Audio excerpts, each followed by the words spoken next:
আজ ভোরবেলায় ঘুম থেকে উঠতে হয়েছে, কারণ মা কিছু জিনিস ঘরের মধ্যে রেখেছিল আর ছুঁচোগুলো সব এদিক ওদিক করছিল।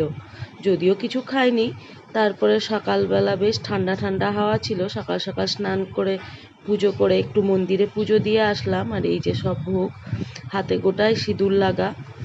আর তারপরে বিকেলবেলা এখন এখন হচ্ছে আমরা সবাই মিলে আইসক্রিম খেলাম। আর তারপরে যাচ্ছি আমি একটা ফটো বাঁধাতে দিয়েছিলাম সেটা নিতে।